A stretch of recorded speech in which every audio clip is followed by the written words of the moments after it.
guys, Erik with Lowes Landscaping on site. I have another project that we're going to be getting started with here pretty soon. This customer had a block wall that you can see has now is no longer a block wall. So there looks to be a few indications of maybe why this wall has failed. One, it's obviously on the lakefront here, so there could be some undermining of the base material with those wave action going on underneath it. I can tell because some of the side around here, the property looks like it's eroded. And two, I don't see any reinforcing grid in between these layers. So that grid should be installed right behind this slab before they pour it.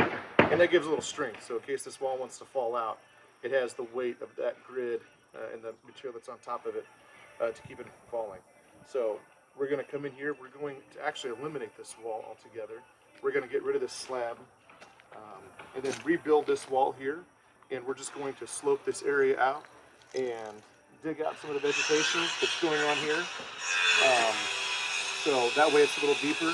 It's actually had an issue on his dock. You'll notice over here on the side, all this water is guiding the gravel up underneath the dock, and it's hinged it where it's just resting on all that gravel.